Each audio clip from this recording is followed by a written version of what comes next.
What's going on, people? Welcome back to Curtis Shaw TV, back with another live stream. Special guest in the building, Super Kevin Campbell. How are you, bro? Bo! Come on, buzzing. bro. I'm buzzing. I'm buzzing. Do you know what, Curtis? I'm buzzing after last night. I know they took us through the mill, but don't they always, Arsenal? Don't they always? Yeah. But when it really mattered, the players who meant to turn up, turned up. That gave me some hope. Yes. No, you're right. Do you know what? For all those that don't know, I was looking back, obviously, 1991. Arsenal against Benfica. We drew 1-1 away from home. A certain Mr. Kevin Campbell scored the goal over there in Lisbon. We went out in extra time. That's right. I'm sitting there last night thinking, this is history repeating itself. We're heading out, bro. What was you thinking at 2-1? Because I'll be honest, I didn't feel like we had 2 goals in us with 20 minutes to go. I was worrying, man. You know, for me, I was thinking, get back on level terms. Yeah. And then let's see how much time we got. Because for me, they ain't a great team. But if you disrespect it and don't play properly, they can hurt you. And we self-destructed and virtually great free kick. Shouldn't have given away the free kick. Yeah. And as for the second goal, it's better we don't even talk about that because that is just madness. That's madness. And Dani Ceballos could be in that position 99 times, Curtis, and he won't make that mistake. Yesterday, he made that same mistake. He made the mistake. But good. I'm so pleased we got past it. But I think it was that the equalizing goal was so important for us. Yeah. Yeah. And look where it came from. And because I know when the substitute was made, Curtis, I know. No comment. Listen, I know there were plenty gooners who were going mental. Was he bringing Willian up for he shouldn't have done this? For me, William helped. He made a difference. He made a little bit of a difference. I never say rip the game up, but he made a little bit of a difference. Beating his man on the outside, cutting it back to Tierney. Tierney still had a bit to do. Yeah. But again, no disrespect to all the previous games where he's been poor. Yeah. But he helped yesterday. And obviously he started drilling the crowd. Saka's just unbelievable, mate. He's unbelievable. What a player.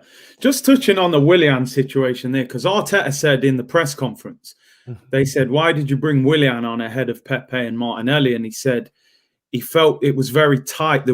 He said Martinelli needs space to run into. And even Pepe, he said, Pepe gambles with the ball. So sometimes he loses it, where Willian's quite tidy on the ball in. And you know what? I really hope that spearheads Willian's career at Arsenal, because a lot of fans I think they've gone over the top with their criticism of him. You know, I've been disappointed, but some people have gone too far. I really hope that can spearhead his time at Arsenal. What do you think about Willian? Yeah, look. One thing we do know, we know he's a good player. We do know he's a good player. The problem is he's been good for the other lot. Yeah, you know what I mean? He's been good for the other lot down the road in West London, and he hasn't hit the heights for us. First game of the season, we thought, brilliant. He's going to go and have a good Arsenal career, but it hasn't quite worked out for him. We know a good player doesn't become a bad player overnight. Yeah. But you start to question when game after game after game, he looks out of sorts. Even when he's coming on off the bench, sometimes he doesn't even look right. And, you just think, it's dead. But we saw maybe a rebirth of William. I'd like to think so, because I think he's got a big part to play because he's an experienced player. We need players like him who can help. No, I totally agree. Joseph says, big up Curtis and Kev. Hope you're both good. Tierney, Saka, Aubameyang, brilliant. Don't know about both of you, but the Xhaka Ceballos pivot worries me. I mean, do you know what was interesting, Kev? During that game, I'm doing the watch along. First 30, 40 minutes, I'm going, this game suits Dani Ceballos. Technical game, not too physical. Played that nice little through ball to Saka and he shot. I think he was offside. And then he sticks that lazy leg out. gives away the free kick. And then, like you say, the second one, still when I watch it, I don't understand why you would try and head that backwards. I don't get it, you know. Curtis, I think if you ask Dani Ceballos, he won't know why you done it. Because he can see everything in front of him. You could see that the attacker is going to run in behind. So why would you even try and be too clever to head it back? But, you know, he left Leno in a no-win situation. No. So either Leno brings him down and gets sent off, which is going to cost us. Leno done the right thing. Let him go. Yeah, let him go. Let him go, because you couldn't do nothing. No point you getting sent off. And, you know, let's see if we could pull this thing back. But it was a crazy, crazy, crazy couple of mistakes by Ceballos. And I'm just so pleased that the team pulled him out of it, to be honest, because he's not a bad player. No. There are times where he's not suited to him, but there are times that he's actually gets the game by the scruff of the neck, and he looks half decent. Yeah. But yesterday, you know, he made 2 bad mistakes. Just briefly on Ceballos, they're talking about 22 million in the summer. Are you leaning more towards sending him back to Madrid, or would you buy him at maybe try and get him a bit cheaper? What do you think? Yeah, you got to try and get him a bit cheaper. If we could do a little bit of business at 15 million, I'd say yeah, because you know what? We can't ever have enough quality players and players who know the club as well. I think that's really important. And he'll be a squad player, because you know, like when we changed the team for the FA Cup game, for instance, against Southampton. Yeah. The likes of Ceballos and Xhaka should be in that team. Do you know what I mean? If there's injuries, then they come in with that team. Yeah. They can be first team players elsewhere, but there are substitutes. Yeah. Because I still think you see when Partey comes on, he's just a different level. He needs a partner. And I know Xhaka's played better with Partey there, but Xhaka ain't the answer either, because I didn't really see Xhaka do anything. So I just think Basuma, Fox in the bin. I think you're right, Basuma. I think it's going to cost a bit more than 30 million. If we could get him for 30 million, we take him now. Put down the money now. It's a tough one. But I do think 15 to 18 million for Ceballos isn't a bad deal. What did you make of what have you made of Ødegaard as well? People are talking about him. Apparently Madrid needs money. I know you cover Spanish football. They're saying Madrid are desperate to sell players. I like him. I really like him. Do you know what, Curtis? Anybody, I think you would have seen it. You're a striker, you know. Yeah. He played a couple of balls for Aubameyang that Aubameyang never read yesterday. Reverse passes and that. And if Aubameyang, sometimes it takes a bit of time to get the wavelength. Yeah. If Aubameyang was on his wavelength, I'm telling you, Aubameyang would have got 2 or 3, probably would have got 3 or 4 goals yesterday, because he hit one in the second half, especially, and Aubameyang thought he was going to shoot. When if he'd have just read it and run along the line, he was in one-on-one with the goalkeeper, and Aubameyang, you know, he had one disallowed, and he would have got another. He would have got another one there. So, yeah, I like Ødegaard. Listen, he hasn't played for 3 months. He's just coming into the team, and he's starting to find his feet.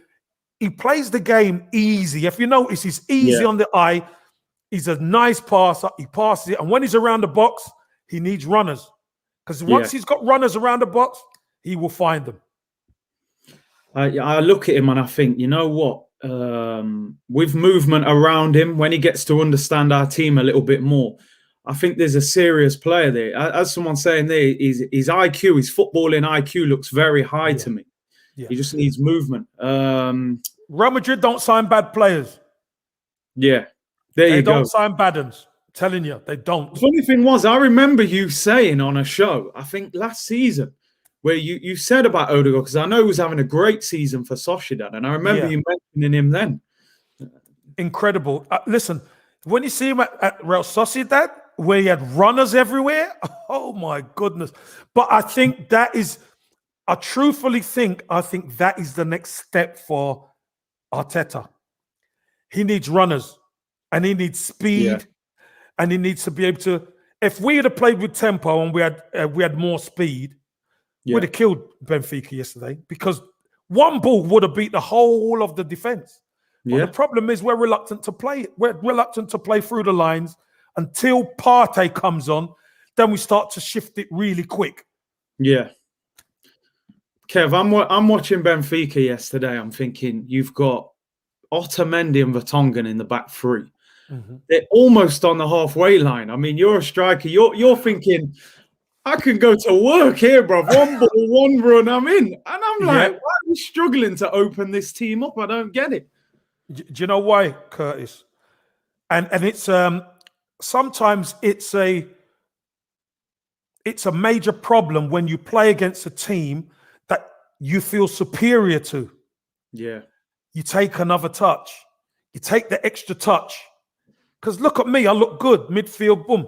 You know, it's not get it, pass it, shift it quickly. It's get it, dwell on it, pass it. We're keeping the ball. We look good. But all that time, Aubameyang's tried to make a run 1. Aubameyang's tried to make a run 2. And then everything's just so tight at the top end. It's difficult. But as soon as we get up there and we get a bit of invention, look at Saka. Saka played that to Aubameyang. Aubameyang, good run on the shoulder, bang, goal. Yeah. That's the way. But we have to play quicker. We have to play like that all the time. Yeah. And you know what? That's why we're so inconsistent, because we don't play to our strengths all the time. We play sideways football most of the time. Yeah.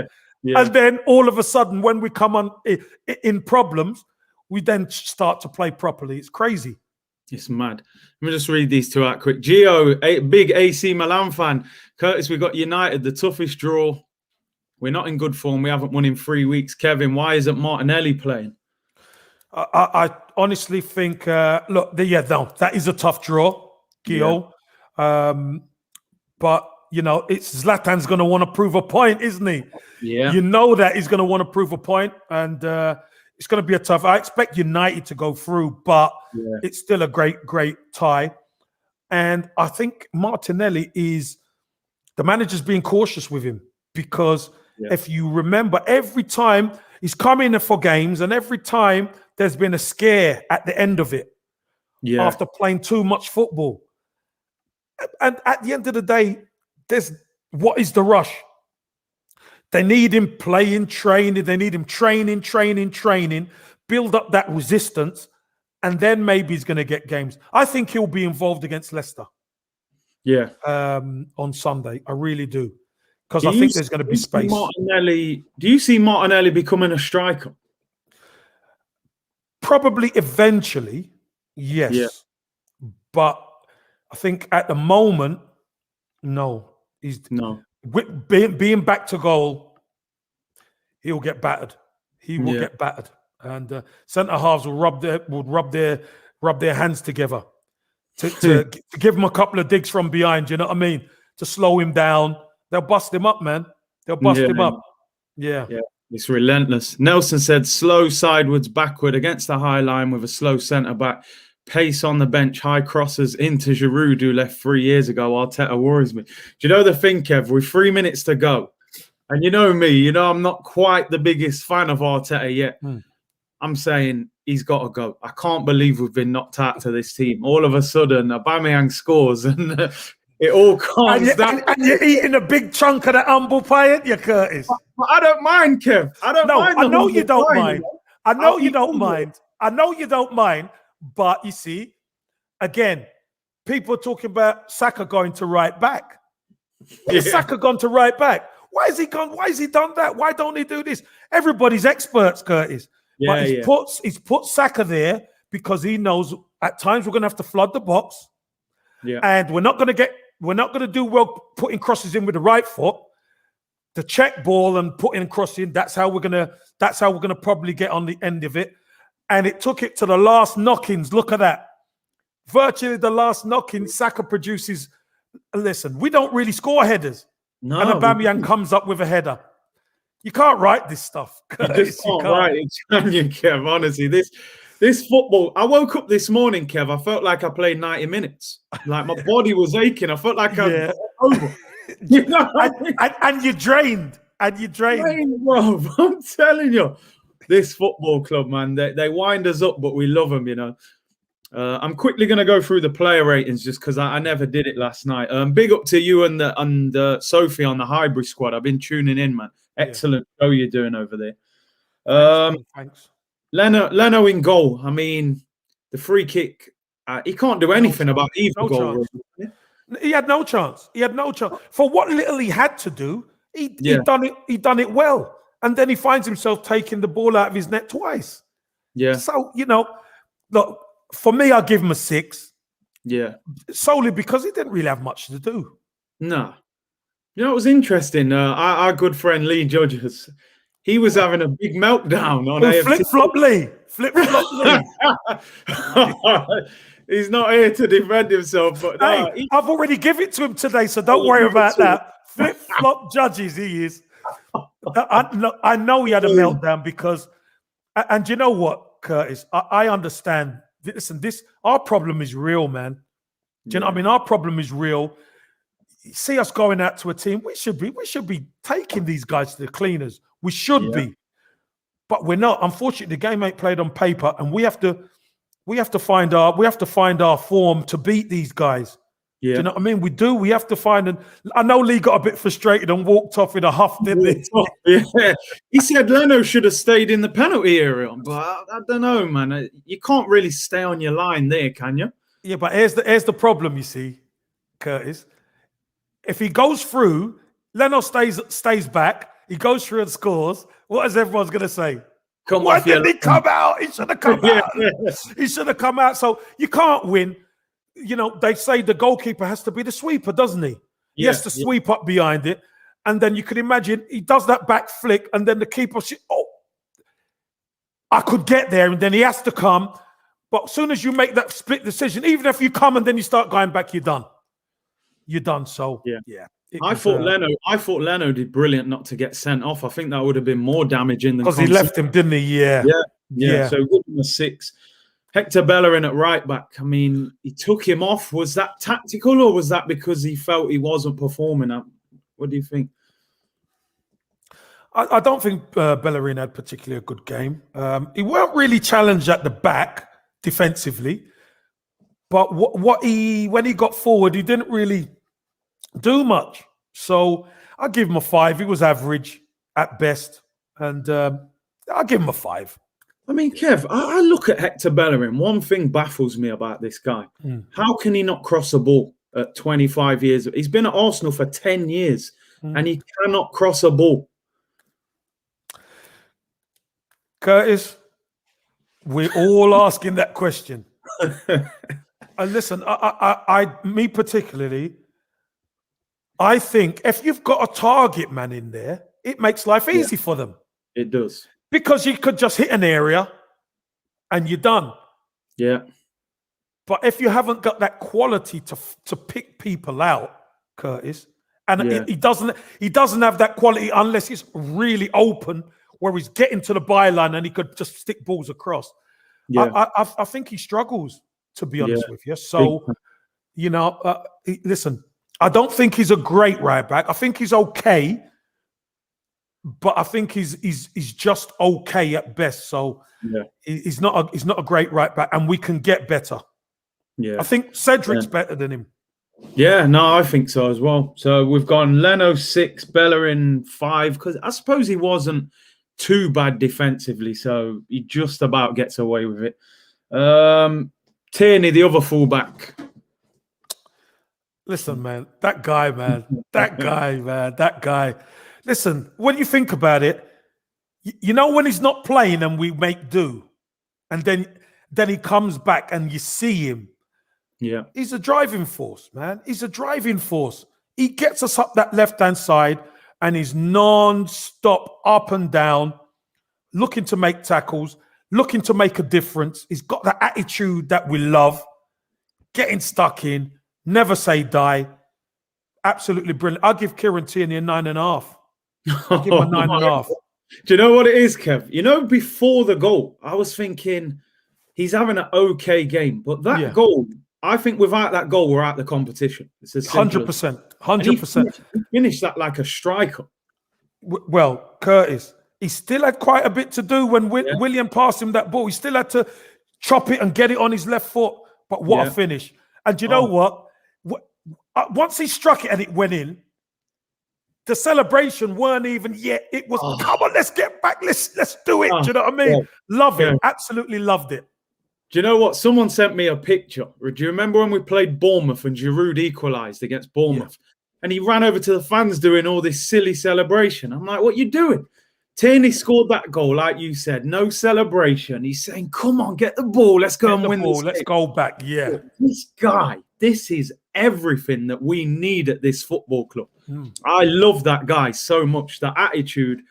Definitely 9 out of 10. We're out the competition without that goal. 100%. You see a future captain, Nick? He's definitely got the traits and attributes to be captain. But again, look, that's how bad we miss leaders. Yeah. Because, you know, you get a leader in who's more vocal, because I don't think he's as vocal as you would like. Yeah, he has the right attitude.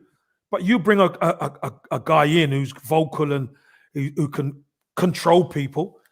I think you can't have enough of them guys. You can't have enough Tierneys in your team. Is he a future captain? Could be, but I wouldn't want to put that on him right now.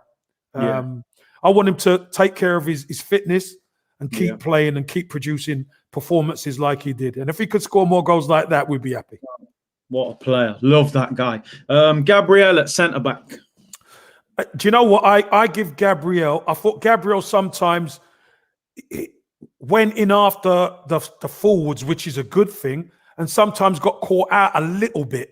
Yeah. Although it didn't cost us, at times he got caught out. Maybe he won the ball back and then his pass wasn't right or whatever. So I'll give him a 6. I'll give him a 6, Gabriel. I thought he had a steady game without being brilliant. I would agree, yeah. A couple of times he gave the ball away and put us under pressure. Defensively, he was okay. I think he's got that thing, that Brazilian brashness that I have to win the ball with. Sometimes you just got to stand there and hold him up a little bit, but he'll learn in the future. Yeah. David Luiz, who to me, just quickly, I think he's quietly having a decent season outside of the red card. You know, I think he's doing well. And you remember, Curtis, we always put him in the position that he's going to cause some problems. You always think he's got a rick in him. There's going to be a problem with David Luiz. I think he's been quite steady, to be honest. And I thought yesterday he was probably our best defender. Yesterday, apart obviously defensively, I think Kieran Tierney going forward was different class, but defensively, I thought David Luiz was fine. I'll give David Luiz a 7. They never really hurt us through the centre. I think they had one chance in the second half through the centre, and over 90 minutes. That's not bad at all. And I think David Luiz's use of the ball was pretty good yesterday as well. So I'll give him a 7. Yeah, I thought he was good. Well, Dani Ceballos. I'll tell you what. I'm not going to be wicked. I'm not going to be wicked. Yeah, go on. I'm not going to be wicked, but I've got to be honest. Yeah, of course. Dani Ceballos gets a 4, right? I thought he was decent on the ball. He's a decent player. He gets plenty of time in there. But the 2 mistakes had us staring down the barrel. Do you know what I mean? It had us staring down the barrel. And that back header. Oh, my days. That could have been our season there. You know what I mean? And as you're saying, Arteta's going to be out after, that just puts more pressure. Yeah. So I'll give him a 4. I'll give him a 4. I'm giving him a 2. The header for me, the lazy leg. We've all done it. I've done that. You know, the guy's got past you, stuck the leg out. Oh, okay. But the header, I just can't understand what the guy is doing. Like he owes Aubameyang and Saka a big drink this week. I'm telling you, rescued him. Granit Xhaka. I thought Xhaka was average at best. Again, sideways. Didn't play forward to hurt the opposition. So I give Granit Xhaka 5. I feel it was just average at best. I just, you know, with Xhaka, I just think You know, I noticed that we haven't qualified for the Champions League since we signed Granit Xhaka. He's been our main midfielder in that time. To me, I just don't think he's Arsenal quality. I think if you're talking about a squad player, I can get my head around it. But being a mainstay in the midfield, it just doesn't work for me. Curtis, what it shows, what it actually shows is that our playing staff, what we're used to, are not up to standard. Yeah. They're not up to standard. So we're having to make do. Because if you look at the Vieiras and Fabregas and all that, he couldn't live with them. No. But that he is our mainstay. So that just goes to show. And then when Partey comes on the pitch, you see a different game. Yeah. One player comes on and it's a different game. So I think, obviously, Thomas Partey is the future. I think he needs a partner in there. And we spoke about Basuma or another in there. Yeah. Listen, we should be wiping the floor with these guys. No disrespect. Yeah. No, I agree. Xhaka for me gets a 4. There was a lot of times I saw Aubameyang making runs. He's just not playing the ball. I'm like, come on. Go inside, just keeping it. I'm like, no, man. I don't know. You know, as an ex-striker, I've seen you make them runs, man. The ball's got to come, hasn't it, Kev? Cussing. You know? You have to be cussing. You have to be cussing them. You have to. You have to cuss them. Hey, where's the... Get it. Play the ball, man. You know what I mean? You have to cuss them, or else they're just going to, I'll keep it. I'll play safe. No, forget that. Yeah, but I'm telling you, bruv. Smith Rowe on the left. I thought Smith Rowe, he had a pretty quiet game, but he still gave us some energy in the first half. Yeah. Without us being really brilliant. You know, we took the lead and I thought we were okay. But I think Smith Rowe at times, not that he looked a bit leggy, but obviously it's a different game. So I thought he'd done okay, but then had to obviously come off for the change. And I think Mikel Arteta got it right. He got the change right second half. Smith Rowe. Who just put that? Casey, I cost them. Yeah, you have to cost them. Cost them. Play the ball, man. Cost them backside, man. Yeah. Smith Rowe, what are you giving him? I'll probably give him a 5. You know, I thought. I'll give Smith Rowe. Look, I'll give Smith Rowe a 6 because I thought he helped. He helped in the first half, keep them back. He helped unhinge them with some neat play. So I'm going to give him a 6. I'm not going to be as harsh as you. Yeah, I'm being harsh. I just think he's better in the 10 role than on the left. But then you've got to make a choice, him or Ødegaard, really. Yeah. Ødegaard, let's go to him. Yeah, I really like this kid, and I think again it's going to take a little bit of time for everyone to get on his wavelength, not him get on their wavelength. I think they need to get on his wavelength. Yes. Solely because some of the stuff I see is so easy on the ball. Yeah. He hardly ever, I think he must have gave the ball away twice yesterday. You know what I mean? He gave it away twice, but he's a good continuity player. And when he's around that box, you've got to have runners. If you've got runners, he will put you in. So I'm gonna give Ødegaard 7.5. I thought he had a decent game yesterday without being outstanding. Yeah. Do you know what? To me, if we can get him for the right price, I think if he carries on developing the rest of the season, I'd be very interested in taking him. He looks clever. He's only 23. I think he can really become a top player. Yeah, I think Real Madrid are open for business. Yeah. Curtis. I think they are. I think they're going to need to upgrade certain positions. Yeah. And they're going to need to bring money in. And I think this is one where we can try it before we negotiate to buy. Yeah. And I think if he could continue doing what he's doing towards the end of the season, I think he'll be a good acquisition to get. Yeah. Oh, even better, he's 22. So, I would definitely... Did you see the way he celebrated? I didn't even see it till after. Man's on the floor punching the ground. Yeah, man. Listen, he feels it because you know what? He's got no language problems. Yeah. He comes in. The dressing room is a lot better than it was. So he's coming into a nice environment. He respects the manager.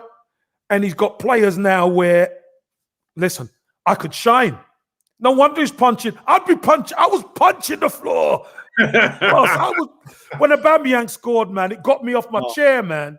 You know what I mean, Curtis? Scenes. Yeah, man. It was scenes, bro. Kev, you know what it's like to score against Benfica, man. Listen, I know what it's like, but you know what? To score in the last minutes when you've been down, there's no better feeling, Curtis. There's no better feeling to get you through a big tie. And look, we're going to probably speak about the draw after. So we'll get to that after, boss.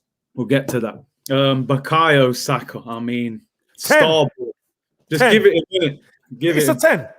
Do you know what, Curtis? Do you know something? You can play him left back. You can play him left mid. You can play him left wing. You can play him number 10. You can play him on the right side of a free, and you can play him right back. And he can play well in every single position. He's 19-year-old, and he's carrying the Arsenal Football Club on his shoulders. I've got to take my hat off to him, boss. Like a Rasta man, I'm taking it off. I've got to take my hat off to him, Curtis, because you know what, Curtis? I've never seen it happen before. A 19-year-old carry this football club like that. Never happened before. I've never seen it. No, do you know Incredible talent. I thought Fabregas, I'll be honest. I thought that was the best teenager I'd seen at Arsenal. But the fact this kid can play all over the pitch and the amount of pressure on him, he's unbelievable what this guy is doing. But don't forget, Curtis, when Fabregas came through, remember his debut? His debut was against Everton, and I was playing at Everton. Okay. And Vieira was out injured, and we're there rubbing our hands thinking, who's this Fabregas kid? By the end of the game, we was like, who is this Fabregas, man? He was incredible. But he had the Bergkamps and he had all them boys around him to start with. Yeah. Saka's all these experienced players should have been helping him, not the other way around. But he's carrying them. He's carried Aubameyang. He's carried Lacazette. He's carried Xhaka. He's carried Luiz at times. He's carried most of this club, man. The kid's special, man. He's special. And you know what I love? I feel like he wants to be at Arsenal. Like with Fabregas, you knew he was going to Barcelona eventually. At some stage, he wants to be here. Well, listen, he's come through the ranks at the football club. Yeah. He loves the football club. You could see that. He loves it. But what we got to do, Curtis, because you know what happens? Yeah. If this club don't show the ambition to develop, these boys all of a sudden start saying the club's a joke. Yeah. And then you see the vulture starting to circle. Do you know what I mean? So we got to do right by this boy. And I think Arteta will. And I know the majority of people are still, whether it's Arteta in or out and all that kind of thing. But when you got players like that, the football club have to get serious. Do you think he goes to the Euros? I think he does. I really think he does. Because he can play five or six different positions, Curtis, as well as any other position. So, as well as anybody in the squad, if not better. Somebody who's been carrying Arsenal, he just plays. He plays with a love in his heart. You could see that. He plays to enjoy it. And if he's not going to the Euros, I think Gareth Southgate will be sacked, mate. Because he's one of the first. He's one of the first names down on that squad. That's for sure. Aubameyang. I mean, he had, last week he had that day. We've all had him as strikers, man, missing chances. City game, he didn't really get a sniff. People were saying Lacazette. People were questioning him. And look at that. Look at the way he answered. People were questioning our best striker. And look, Curtis, rightly so, because after you've bust a hat-trick against Leeds, and then you say to yourself, he gets 3 great chances against Benfica in the midweek, he's going to take one or two of them. He never took any. Yeah. Then we play Man City. Looked out of sorts a little bit. We played okay, but looked out of sorts. Didn't have that devilment, but he was on it yesterday. He was on it yesterday. And for the width of a jersey or whatever, could have had a hat-trick yesterday. So it's great to see Aubameyang back. I'll give him a 9. When the chips were down, he turned up, man. And we needed him. We really needed him. I'm getting carried away here. I'm giving him a 10 because I just think, again, we're out without him. To me, a pass is only as good as the finish at the end of it, Saka's played it well. Look Curtis, at the over the keeper as well. Curtis, the chip was brilliant, but that Saka ball in, man. Come on. He gave him the goal. He put it on a plate. Look, man. If you miss that, you gotta get your coat, mate. You're not a striker. Yeah. Even a defender scores that. I mean, it was just on a plate, but you still have to be there to score it. I get that. Yeah. And he turned up, but did he have a better game than Saka? Not for me. Not for me. I thought he was good. I'm getting caught up in the hype, man. I'm happy. No, but I love it. Strikers Union. I love it. I love it. You know that, Kev. Come on. Hey, Willian, listen, I'm sitting there, as we said, 20 minutes to go. They've just scored, double change. I look up at my screen. I say, oh, Pepe Martinelli's coming up. I see Willian. I honestly had a meltdown. I said, no. I said, Arteta must be in debt. He's trying to get sacked. He wants to pay up. You know what I mean? And Willian comes on. He does well. Links up with Tierney. Plays a lovely little pass. Tierney scores. He works hard for the rest of the game. And I'm like, do you know what, Mikel Arteta? I'm going to hold my hands up because if I can criticize you, I've also got to praise you as well. And he deserves a lot of credit because that's a brave decision to do that, man. And it worked out. And you know, Curtis, a lot of people, this Willian hate kind of thing goes on and it goes on and it goes on. Why is he bringing him on for? So the people who have that same energy to have a go at him, I hope they have the same energy to praise. Because if he has a bad game, fair enough, call it out. But when he does well, let's see if they can call that out and say, fair play to Willian, like you did. Fair play to Willian, he done well. I thought Willian done well. And you know what I thought he done as well? He kept that left side intact with Tierney. Yeah. He kept causing a problem with Tierney down that left-hand side, and that puts the defense in deficit. That's how we scored. Yeah. And that's how, when the ball gets switched across to Saka, that's how Saka gets a little bit of space to put the ball in for Aubameyang. So fair play. Listen, I'm going to give Willian, he was on the pitch for 20 minutes or 15 minutes or whatever. I'll give him a 7. I thought he made a difference when he come on. So I'm pleased for him. I'm pleased for him. And look, I always say, man, you don't become a bad player overnight. He got 9 goals, 7 assists last year. And if you look at a lot of his assists, he gets the byline, puts a cross in. You've got Giroud, 6'4". You've got Tammy Abraham, 6'4", heading them in. At Arsenal, he's probably putting that same ball in. It's getting headed away. And then we're saying he's rubbish. So, sometimes, like you said. Also, Curtis, what you got to take into consideration is when you pick the ball up, you haven't got the player in the box who can head it. Yeah. So that changes your outlook because it's not just a matter of getting to the byline and putting a cross in. Now you've got to put an educated cross in where your guy could try and win it. Yeah. It's a lot different because you're putting balls in and they just keep getting headed out. What's the point in putting the cross in? So you have to change your delivery. And that is very difficult. We need a big man. We need an alternative. Definitely. We definitely need an alternative. Let me just get this in, Kev. Don't forget, today's video is sponsored by OneFootball. Link is in the description below, completely free. Go and get that for all your latest football news. The draw was this morning, midday. And we got the usual suspects from last year. Now, me personally, I'm rubbing my hands together. I'm like, listen, this is revenge. This is revenge, man. What are you saying about the draw, Kev? Listen, it's payback, man. Let's be honest here. And it came under early tenure of Arteta. Yeah. And if you remember, Aubameyang scored and we were through. Yeah. And then we went and conceded a dumb goal at the other end to put us out on the night, which we drew, but they scored 2 away goals. So it's a little bit of payback. It's our time now. And for going through that difficult time in the last few minutes against Benfica, this is one we should fancy ourselves. We've got to fancy ourselves to beat them. 100% we fancy. First leg away, second leg at home. Listen, man, let's deal with them. It's our time now.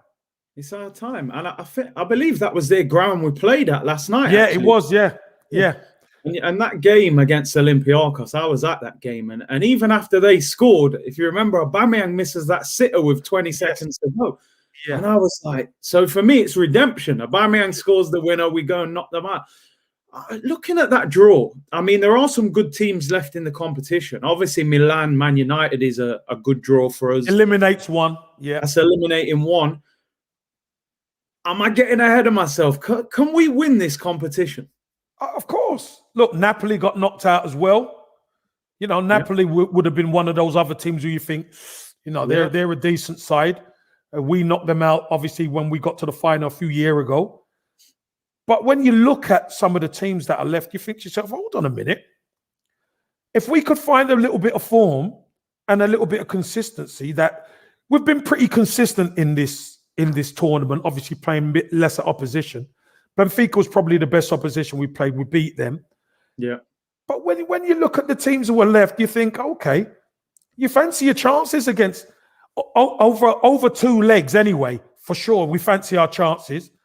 And if you can get to the final, then it's on the day. We've seen that. We've turned up for the final and been awful, haven't we? Yeah. We've done that.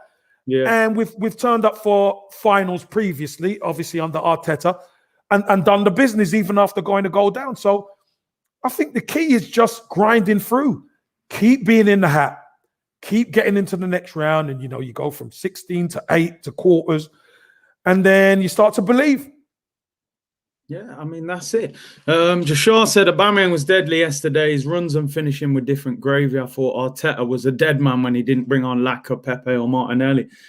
It's crazy. Big up Big Steve as well. Big Manchester City fan. I had him on the channel last week. This guy, he's on cloud 9 now. He can do no wrong. I'm sure back then when you was going to Main Road with Arsenal, Man City weren't quite that scalp that they are now, Big Steve was maybe not so Big Steve, yeah? Because, listen, Man City, still great club that it was, they were wallowing. Obviously didn't have the investment. Still a good club, but they, didn't have the injection of money. And this is modern football. Money makes the world go round. And if you can amass great pieces, then a manager has to put them together. And that's what they've done. And look at them. They've gone up strength to strength to strength. It's amazing the difference what them owners have made to that football club, isn't it? And how big a difference it's made. They're a giant now in Manchester. Well, you think about it, Curtis. You had Faction Shinawatra who came in with the money. Yeah. And, Sven-Goran Eriksson and Mark Hughes was there and Sven and all these guys. Then you look at the transition of the football club.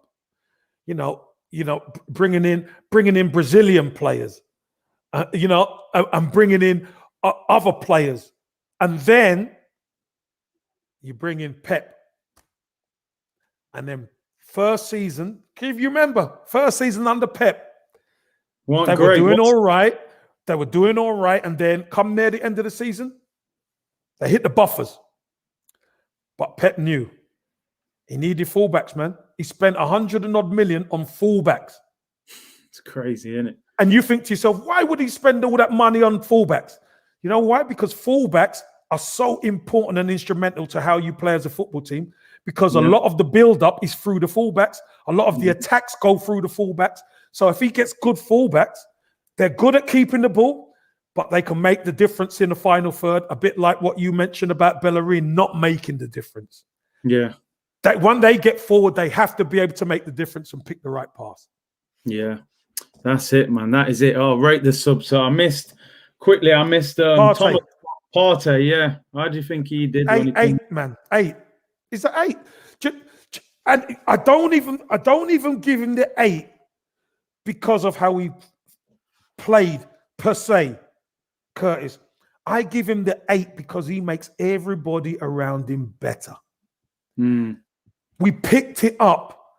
We go and score where you think to yourself, where are we going to get 2 goals from? All of a sudden, we're level, and then we score the winner.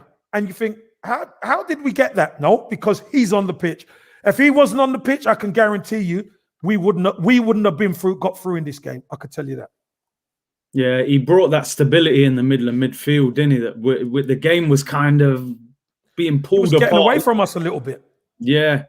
No, I thought he was. I'll probably give him a 7, but no, I hear you. He did do his thing. Lacazette, he was on for what, 10 minutes? Didn't really. I can't really rate. Listen, if I'm going to give Lacazette a mark, it'd have to be 5 average because didn't really see much of him. And Chambers came on and all that. Yeah, and El Neni. So someone saying there on the Highbury squad show, you gave Arteta a 9.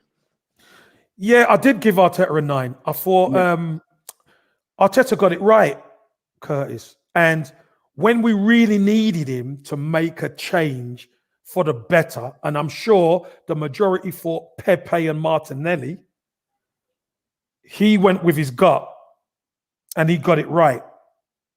So I'll give him a 9, definitely.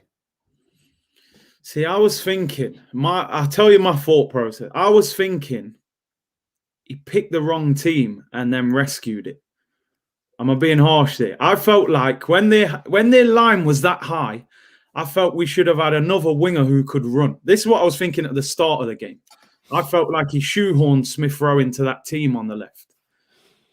Yeah, but me personally, I think the issue wasn't having speed.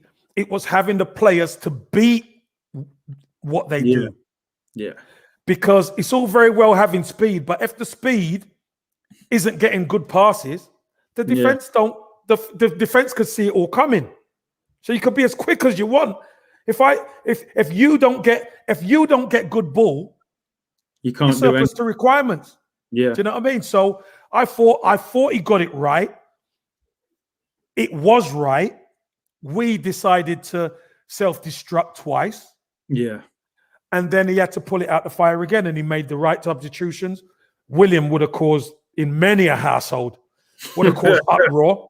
No comment, as I said. but at the end of the day, we got through, so we got it right. So that's why I give him a 9. What do you give him, Curtis? I'll give him a... Do you know what? I'll give him... I want to be positive. Let me just ask you something. What do you give him, Curtis? Because I can feel this is going to be low, you know. Because I'm in a good mood, I'll give him a 7. What? 7? Curtis. Oh, he's got it right. He got it right after he got it wrong. That's what I'm saying. Curtis, how did he get it wrong? When we were in the lead, we were cruising. You can't legislate for a player making 2 mistakes like that. The free kick was unstoppable. And the back header, I mean, come on, what could he do? And then he had to pull it out the fire. If I said to you, if he pulls it round when it was 2-1 down, if he pulls it round, you give him a 9, you would tell me, yes, I'll give him anything. And now you're there telling me. Me. Hey, Kev, no, listen, 7. I've given him a lot worse this season, believe me. Listen, and you know what? Maybe before he deserved a lot less. Yeah. But come on. We were staring down the barrels, man. We was. 7. Jeez, Curtis, you're bad. I've got a lot more to do to earn my affection, you know, and rating. You're telling me. We've suffered a lot of pain this season, Kev. Oh, do you think Thomas Partey should have started, by the way? No. Definitely not. Because you know what happens if Thomas Partey starts? He probably has to come off in the second half. And you just never know. We've got it in the bag to shoot ourselves in the foot when Thomas Partey goes off. Yeah. So I'd much rather have him to bring on just in case. Yeah. South London's fine. He says, Kev, does Saka remind you a bit of Rocky? Yeah, he does. He does. Obviously, the playing style's different, but the way they are so skillful and it's effortless. Saka does, and they play with a joy. They play with a good tenacity as well. And I just love Saka to have the supporting cast because I think his talent deserves it. And Rocky had the supporting cast, obviously, at Arsenal. And I'd love Saka to have the supporting cast as well. Yeah. Good question here, Kevin Campbell. Thoughts on Dangote? I mean, I don't know if you've heard much about this situation. Is it? It's been going on for a while. Yeah, I mean, I think he's said this 3 or 4 times now that he wants to. Do you think there's anything in it, or do you just think it's speculation? Yeah, I think there was some chat about he had some business project that he wanted to complete, a big refinery and some businesses that he needed to conclude, and then maybe he was gonna test the water, so to speak. He's a gooner, which is great. Yeah. But again, it's just having money isn't enough. No. It's our culture. We've got to have the right culture. We've got to get the right players in, players that, with the right attitude. That's why we love Kieran Tierney so much. You see the right attitude, and we gravitate to him straight away because that's how it used to be, Curtis. Yeah. And that's how desperate we are, man. We're desperate for these guys to stand up. You know what I mean? So, listen, Messi, if Dangote's happy to come in and take it off Stan, come in, Dangote. Come in at this. Spend that money, man. You know what, mate? It's crazy, isn't it? We love Tierney so much for that attitude, but then does that make you have to question a lot of the other players that, why are these other players not like that? Like, I'm sure it was different when you was there. Well, everybody can't be the same. We understand that. But I'll tell you one thing. Everybody wasn't the same when I played. Yeah. And the Invincibles. But I tell you what, if a team came to fight, they would be in for a hell of a fight. And if a team came to play, all right, we'll outplay you. But it seems this team doesn't have enough fight at times. Yeah. And they struggle to keep playing the way they're supposed to because we've seen them play well. Yeah. And then the next game, we've seen them be rubbish. So that's the thing, isn't it? It's got to be up here. It's got to be the mentality of the team. And I know that's what Arteta's working on. He's working on the mentality because no matter what, this is what's expected of you at Arsenal. And he's right. It is what is expected of you at Arsenal. There's no sugarcoating it. This is what's expected. So, the culture has to change. Something I wanted to ask you. Did you play at Everton with Arteta? No. He was there. No, I didn't. But obviously, I speak to the guys at Everton, and they speak very highly of Mikel Arteta. Really good guy. Obviously, good player, and he's a football junkie. And you don't get a good reputation in football if you're not good. Trust me. And everybody speaks highly of Mikel Arteta. He loves what he's doing. He loves Arsenal. And we're not going to see the best of his Arsenal until probably starting next season. But we need these boys to stand up. And we need these boys to come to the party and try and win that Europa League. It's important. I'm at the point now. Earlier in the season, I was saying, get rid of him. Get rid of him. I don't want to see this no more. I've got to the point now where I'm like, do you know what? There aren't many top managers out there available. If they are, would they even come to us? As we've had that convo about Ancelotti and Mourinho and all these managers. So I'm at the point now, look, just let's let him build what he's building. But the club have to back him in the summer. They need to spend some cash. Well, this is the $1 million question, so to speak, Curtis, because Arteta went through a very, very difficult time earlier on in the season. You know that, I know that, everybody knows that. And it was getting to the point where it was starting to get toxic, right? Yeah. The team came through it, beat Chelsea, and then went on a few back-to-back wins and done pretty well and kind of calmed the fan base down, which was great. Now, here's the difficult part. We get to January, and we get the dead wood and the wrong guys out of the dressing room. And here we are. We just scraped through against Benfica in the Europa League to get to the last 16. We could all breathe again. The bottom line is, if he's gone through all this to get to this position, they've got to back him in the summer. They can't just say you have to sell to, but no, you have to back him with some funds to bring players in.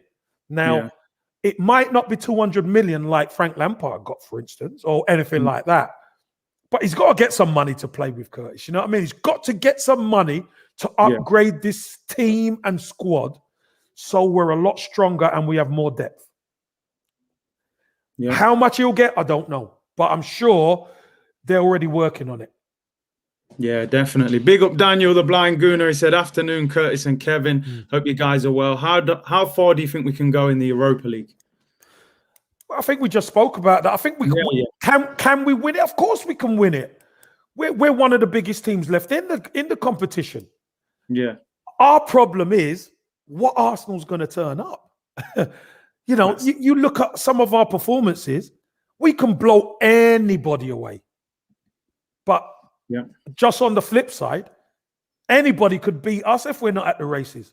So, again, you know, it's something that Mikel Arteta is going to have to really work on, the mentality of this team to try and get them consistent, playing consistent.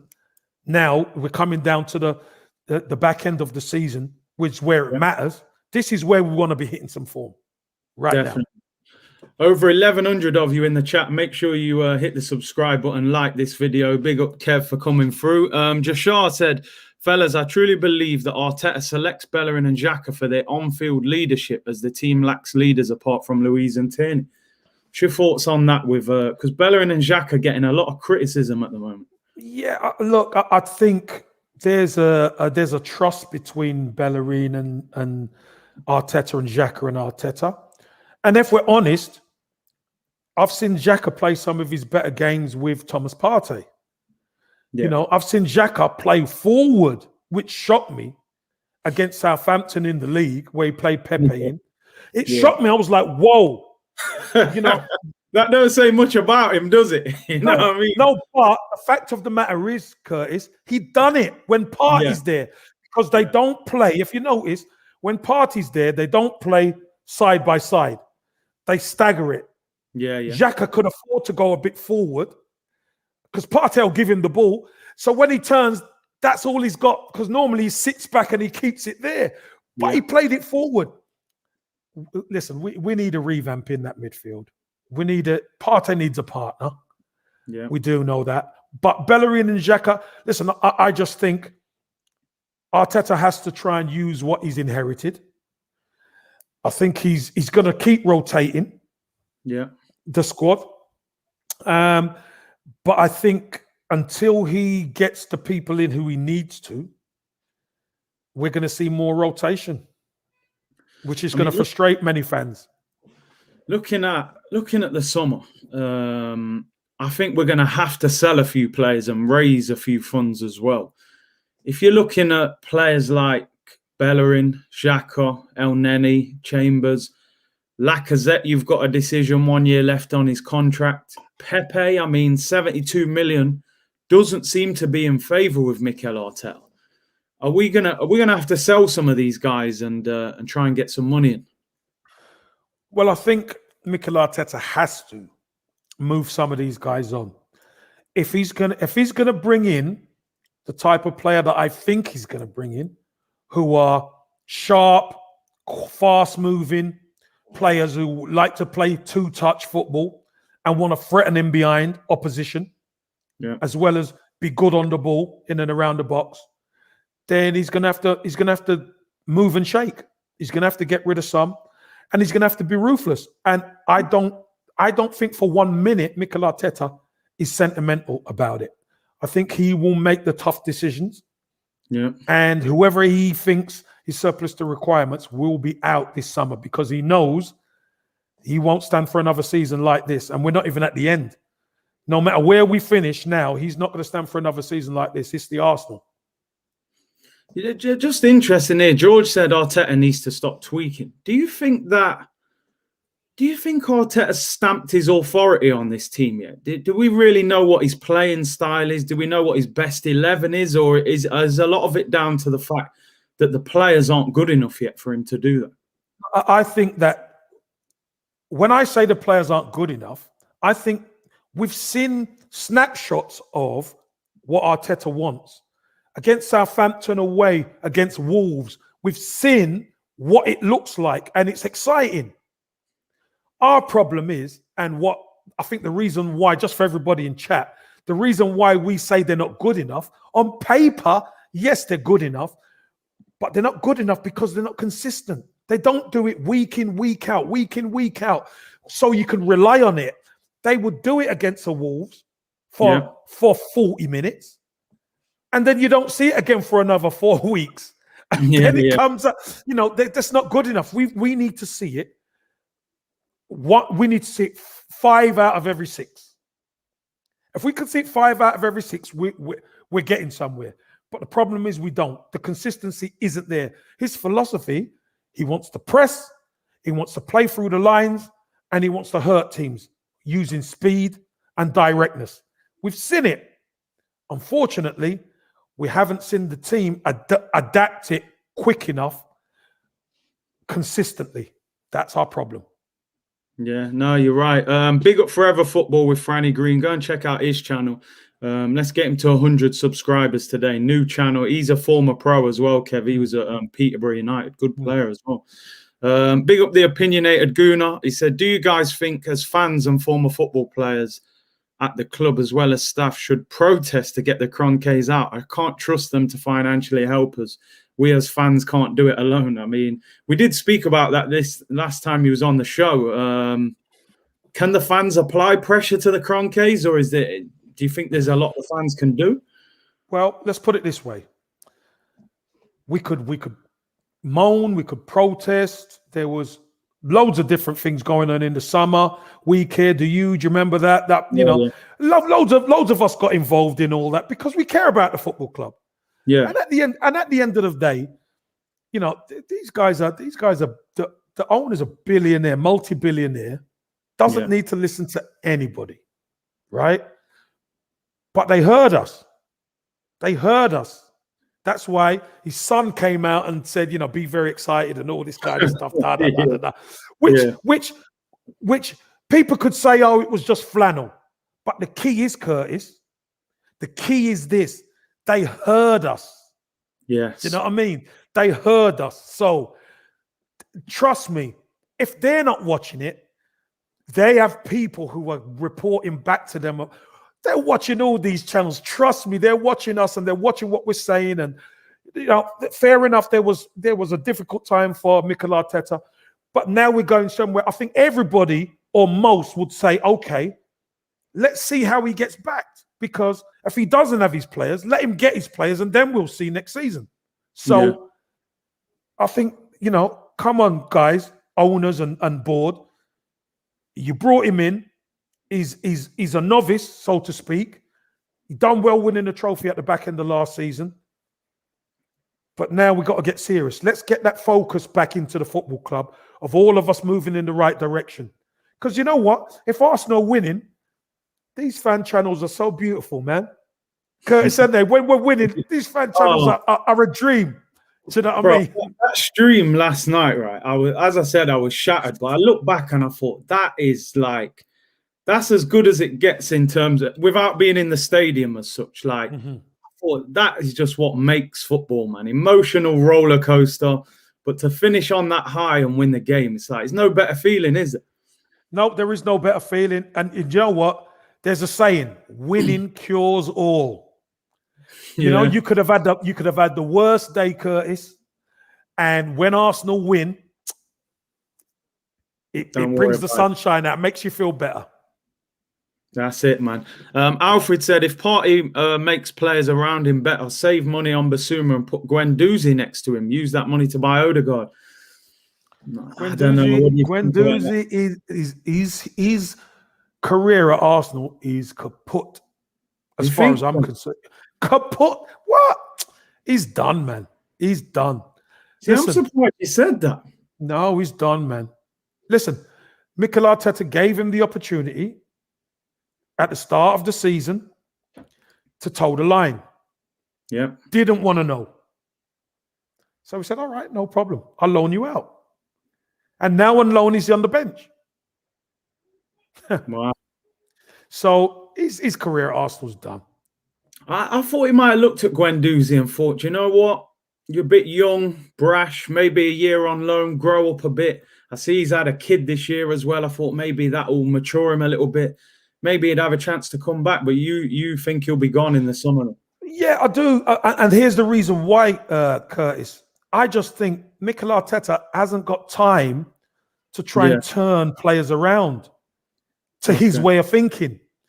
It's because it's hard. Look, it's hard enough with players who are supposed to be, clear-minded to try and get them to play your way, let alone try and get this youngster turned round. He's good, but he's not that good. Yeah. He's not that good. Big up Laurie Lyle in the chat. Hope you're well, bro. He said, Curtis, can you ask Super Kev if, like me, he believes that Jamie Redknapp was out of pocket last week when he described Aubameyang as washed up and bullied? What did you hear the comments from Redknapp about? Yeah, I heard it. Oh, he was borderline disrespectful. I mean, he's got a right to an opinion, but what did you make of those comments? Yeah, I thought he was trigger happy with his thoughts. Yeah. Even if you think that Aubameyang deserves some respect of what he's done, and the couple of weeks before he scores a hat-trick. So how is that not washed up 1 week, and then he plays against Man City, doesn't do so well, and all of a sudden he's washed up and bullied. So you could say, oh, he's got bullied in the game, but washed up. This proves, last night proves he's not washed up. But you know what? And I'll say this to Laurie. I hope Redknapp says it every week. Say it every week. Because you know what? Fuel him. Fuel Aubameyang to ram it down his throat. That humble pie. Yeah. And you know what? Put it up on the notice board. What Redknapp said. Put it up. Just that drive you every day. Keep banging them goals in. And let's see where we get to at the end of the season. About washed up. Cheeky. No, proper. I just didn't like that, man. Really didn't like that at all. Big up Claude in the chat as well. Hope you're well, bro. Yes, Claude. Glad he's feeling better. I'm glad he's feeling better. Yeah, man. Claude's a legend, man. Go and check out his channel if you haven't already, people. Claude and the Bansters. Leicester at the weekend. How do we approach this game now? I mean, I was shocked that Leicester got beat against Slavia Prague. Bit of a scalp, really. Good for Arsenal, really, getting them out. We've got a bad record. We haven't beat Leicester away from home since 2015. Alexis Sanchez hat-trick, the year they won. 5-2, wasn't it? 5-2, wasn't it? 5-2. We ripped them apart that day. Yeah. Again, Curtis, what Arsenal's going to turn up? Because you know what? Yeah. We can beat them, no problem. But we have to be a team, and we have to play through them, because that's what they try and do. They play through you to release Vardy, and that's the way they play. If we don't, we've got Aubameyang who kind of does the same thing like Vardy does. Yeah. That's what we have to do. We have to play through them. And you know what? They've had some bad results at home this season. They have, yeah. And I truly believe we can do it. But I think Thomas Partey's got to play. He has to start if we're going to beat them. And Aubameyang's going to have to be on form, because we can create chances, but when the chances come, we've got to finish them off. It's interesting, isn't it? Because a lot of people have said, oh, Aubameyang can't play through the middle. I'm like, well, he's played many years through the middle. You've just got to give him a certain type of service that, the way Vardy gets it over the top, it's early, and you're able to run onto it. Where do you think Aubameyang now is showing people that he can play through the middle? He can be our striker going into next season. Yeah, look, of course Aubameyang could play through the centre. The key to everything is we've got to realise how he plays and where he wants it. And the more we realise how he plays and where he wants it, we've got to make him sick of getting the ball where he wants it. Yeah, Because if he's going to get it where he wants it, that means he's going to get plenty of chances. We've got to release it early, and we've got to let him use his speed so we can outstrip the defense. That's what we have to do. In and around the box, little slid balls up the sides of centre halves, etc. Crossing the ball high, he's not going to work. No, we need to play smarter. Big up Jashar with a super chat. Apologies, I missed it, bro. It said, Kevin Campbell, how do you think you would have dealt with Arteta's selections, as I feel certain players are suffering with a lack of playing minutes and momentum? I think that's always a problem at a football club like Arsenal, where certain players don't play enough. Fans feel certain players aren't playing enough. But ultimately, the manager has to make that decision, and it's what he sees fit. For me, I think we're going to start to see Martinelli start to get some game time, because he's over the period now. He's been fit. He's had no scares. And, he's been on the bench a couple of times. Hasn't really got on most of the time. But I think now that he's proven his fitness in training, etc., it's time for him to start getting run out again. And I think Saka, look, we can't keep relying on this young man to keep pulling us out the fire. I don't think it's fair. Although Curtis is the first name on the team sheet. It has to be, don't it? You can't rest him. It's mad. It's mad. You can't rest him. Yeah, early kickoff at Leicester, another thing that we haven't particularly got a great record in. Big up George, Belgium. He said, yes, my man, Ghana has Partey has to start on Sunday. I mean, yeah, we agree with that. 100%. I just wanted to ask you a couple of things quick before I let you go. And this is a big if it would have gone wrong last night, do you think his job would have been on the line? No. I think fans would have called for his head. Definitely. 100% fans would have. Why? Because they see it as our season over. But he's been brought in to change the culture of the football club from the playing side. And that's what he's doing. And I think the owners are happy with the job he's doing, although we haven't got the results. Some results we should have done better. Some games we've been awful. And there's sometimes, like the Wolves game, we should have never lost that game in a million years, but it went against us. We've had a few of each of those. But I just think, you have to look at the big picture and take into consideration. For near on 14, 15 years, we've needed a centre half and centre midfielder. And all these experienced managers who people are crying out for, we need experience, they never address the problem. One summer, he addresses the problem. Although Thomas Partey struggled with a little bit of injuries, and Gabriel he's been in and out at times, who's started really well, at least he's addressed the problem. That's really important. So now that spine is going to look a little bit stronger, Tierney playing, etc. The squad looks to be fattened out a little bit. Yeah. But we need more. We need a better squad. We need a better team, and we need a better squad. I tried to get my head round at the time. You're sitting there, Unai Emery's just gone. We're having a wobble mid-season. And I still tried to get my head around the fact you've got Ancelotti, Allegri, Mourinho, Pochettino out of work. Where do you think the thought process was that let's go and get Mikel Arteta, who's never managed? There's so much going off at the football club that was going wrong. I mean, that is a massive risk. Or do you feel they felt he was that good, or was it a financial thing that we can't afford Ancelotti, Mourinho, and Allegri and them kind of managers? Look, there's a bit of everything in there, to be honest, Curtis, because those big managers come with big reputations. Yeah. And they are not going to put their reputation on the line just for the sake of Arsenal. They're not. Do you have money to spend? How much money am I going to get to spend to turn this thing around?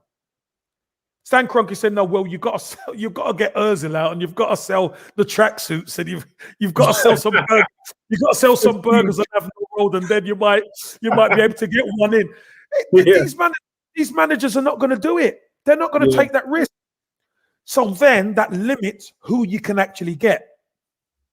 Yeah. So then you look at, okay, we won't have the money, not necessarily that we can't pay them the wages, because they can. The fact of the matter is we are not going to go down the route of just chucking money at it, because the longevity of those managers could be 2-3 years.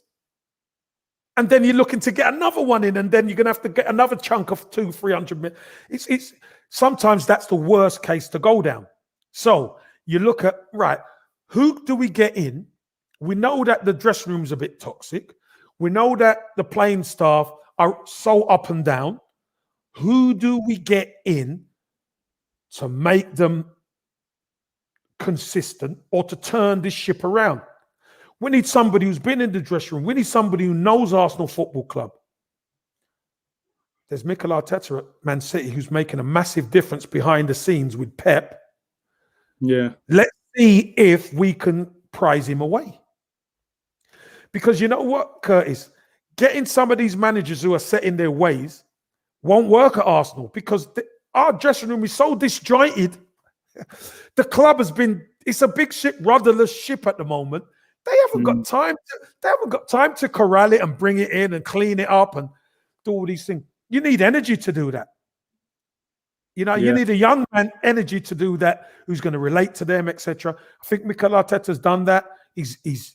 We had a good window in January by getting people out. Brought in Ødegaard to have a look at him. He looks decent player. So again, that's all part of the project. Get to the summer, then it's plan part 2. Flattening the squad and getting the players that he needs to make the difference. Will they back him? I think they will back him. Maybe not to the Carlo Ancelotti, Allegri, Mourinho and all that level, but I think they will back him. Let me just read this out quick. Big up Alfred with a super chat. He said, Curtis, you said Unai did better with a worse squad. That was our problem, was under Wenger doing just enough. We'll show how bad the squad really is for progress. I mean, listen, look, he didn't win a trophy, so ultimately that spearheads Arteta. I just felt like, obviously, in the league, he had a better season. Ultimately, it wasn't enough because we finished 5th anyway, but he did have a better season than Arteta in the league and in Europe. Curtis, this is what I would say about Unai Emery. In his first season, he done really well. I thought he done really well. Yeah. He made a couple of mistakes that cost us. Palace at home and Brighton at home. Yeah. Them two, and actually Everton away. Everton away, he played a weakened team. But I think that was because there was a Europa League game in the midweek. Okay. So, and remember, the team were going great in the Europa. So he had to, he has to rotate a little bit to keep people fresh. I get that. But the Palace game at home and the Brighton game at home, you win either one of those games. Top 4. You're in the top 4.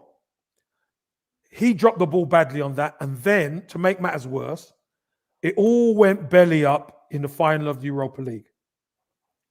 Because the second half performance wasn't bad, it was atrocious.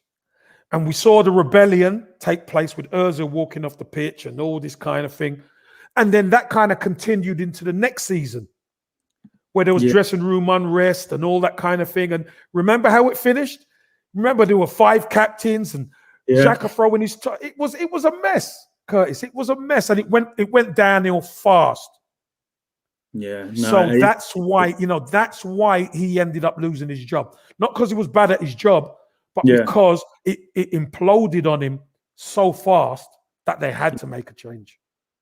Yeah, I think that is the difference. I think he lost the dressing room ultimately, and when you do that, you're out on you're out. So, Nicolas Pepe, what do we do with him? £72 million. We're now 2 years into his contract. He's had little bits and bobs where he's looked good for 4 games, then gets dropped.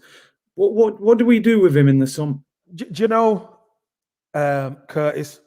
He stays. He stays because you know what? Whenever the team, have you noticed? Whenever the team has played that quick, sharp football, Nicolas Pepe has shined. Yeah. He has shined. He moved from the right to the left, scored a good goal at Southampton, scored a good goal against Wolves, looked the part, looked dangerous. And Mikel Arteta's rotated because he feels in order to win certain games that maybe he doesn't play. But that's what you do as a manager with the squad you have. But I particularly think with what's to come, when we play that brand of football that's fast, quick, slick football, Nicola Pepe, he's going to be good in that system because he's shown that he can play in it. He's shown that he can be effective in it. And you had another couple of midfielders where they're retrieving the ball a lot more than we are and playing forward quicker. That means he gets the ball quicker. That means he gets the ball in a 1v1, which is what he loves. So I just think we keep him. We don't sell. And I think a lot of people have sort of felt like, does Arteta not really like him? You know, when he hits a little run of form, you know that Saka ain't getting dropped. You know Xhaka's probably going to play. Partey's going to play Bellerin. It seems very easy for him to take Pepe out of the team sometimes. Yeah, well, what you got to remember is the manager has to juggle the team no matter what. And remember, Pepe was the man on the right. Saka was filling in down the left. Saka's proven he's the man. So you don't drop the man.